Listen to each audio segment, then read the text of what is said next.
সময় এসো, এসো আমার সাথে, বসো বসো বসো এখানে। সমু, তোমার কোনো ভয় নেই, তুমি খুলে বলো, তোমাকে কি মা বাবু ছোট কাকিমা জোর করে বিয়ে দিচ্ছেন নাকি তুমি স্বেচ্ছায় বিয়ে করছো? আচ্ছা, কাদের বাড়ি মেয়ে তুমি বলো, আমি আমি অন্য সাথে কথা বলছি। না না না না না বেয়ারিদা না, আমি বলতে পারবো না, আমি কিচ্ছু বলতে পারবো না। আমি মুখ খুললেই সুহাসের বিপদ, ঘোর বিপদ। আর মা বাবু পারেন না, এমন কোনো কাজ নেই, কোনো কাজ নেই।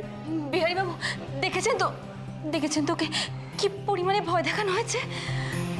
সমু, সমু তুমি ভয় পেও না।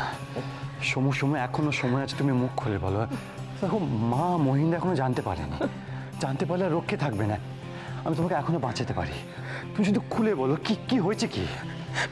বেয়ারিদা, আমি সত্যি বলছি, এতে আমি রাজি নই, একদম রাজি নই। মামা বাবু জোর করে আমাকে। ভাগ্নে, বিহারীর কথায় অত নেটো না।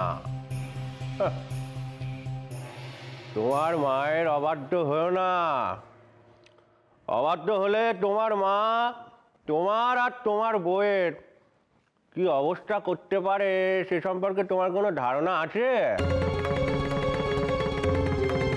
তোমাদের জীবন দুর্বিষহ হয়ে উঠবে, বুঝলে? তুমি যেটা করছো ভাগ্নে, তাতে তুমি নিজের কবর তুমি নিজে খুঁজছো। এটা অন্যায়, কাউকে জোর করে বিয়ে দেওয়াটা অন্যায়। আচ্ছা, সুহাসের কথা কি আপনারা একটুও বুঝবেন না? আপনাদের শরীরে কি একটুও দয়া মায়া নেই? দয়া মায়া? আমার শরীরে যাওয়া আছে, আমার দিদির শরীরে কিন্তু একটুও দয়া মায়া নেই। আপনাকে ভয় দেখাচ্ছেন? আপনার সাহস তো কম নয়। ছি ছি ছি ছি, ভয় দেখাবো? না না না না, দেখো বিহারী, সমু হলো আমার ভাগ্নে আর আমি তার মামা, তাকে সাবধান করে দেওয়াটা তো আমার কর্তব্য, তাই না? এরপর ভাগ্নে তার বউকে নিয়ে হাটে একটা ভিক্ষের বাটি নিয়ে পটে পটে ভিক্ষে করবে, সেখান থেকে তাকে কে বাঁচাবে? তুমি আর বিনোদিনী? তোমাদের নিজেদেরই তো নুন আনতে পান্তা ফুরোয়, তোমরা নিজেরাই তো অন্যের দয়ায় বেঁচে আছো, তোমাদের উপর ভরসা করবে সমু? আপনি ভুল করছেন। শুধু আমরা নই, সমুর সাথে ওর বড় মা আছে, ওর মহিন্দা আছে, আর শুধু আমি নই, মহিন্দাও এটা সমর্থন করবে না, আর আমি এটা মহিন্দাকে জানাবো। দেখো বিহারী,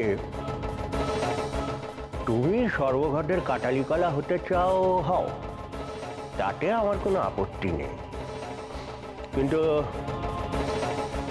ও বাড়ির অবস্থাটা একবার একটু বিবেচনা করে দেখো।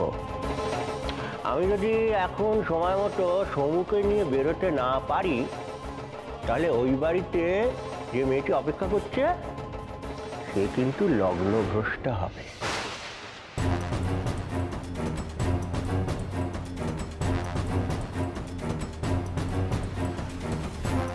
আর এই সমাজে লগ্নভ্রষ্টা মেয়ের অদৃষ্টে কি থাকে সে তো তোমার অজানা নয়।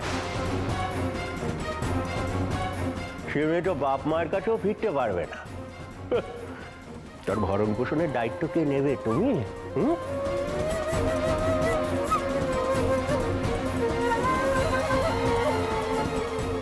কিন্তু এটা আপনারা কি করলেন? কাউকে জিজ্ঞাসা না করে, কারো মতামত না নিয়ে এটা কি করে করলেন? দেখো বাবু, সংসারের অভিজ্ঞতা তোমার থেকে আমার ঢের বেশি, এটা মতামত নেওয়ার কিচ্ছু নেই। দেখো, কেউ যদি বংশরক্ষার তাগিদে তার ছেলের আবার একটা বিয়ে দেয়, তাতে ক্ষতি কিসে? আর তাছাড়া ব্রাহ্মণ কুলীন বংশের ছেলে সমু, হ্যাঁ, ওসব 2-10টা বিয়ে করলে কিছু এসে যায় না। একটা ব্যাপার ভেবে দেখেছো তো, সমু যদি বিয়ে না করে তাহলে কিন্তু দিদি তার বাঁজা বৌমাকে এই বাড়ি থেকে তাড়িয়ে ছাড়বে। তার থেকে বিয়েটা করে নিল, 2 বৌমা একসাথে এ বাড়িতে থাকলো, খেয়ে পরে বাঁচলো, আর দিদিরও নাতি হওয়ার শখ মিটলো। এই অনেকক্ষণ ধরে যাত্রা পালা করছো তুমি, চলো তো সাধনাতলায় চলো, চলো চলো বসবে, চলো। চলো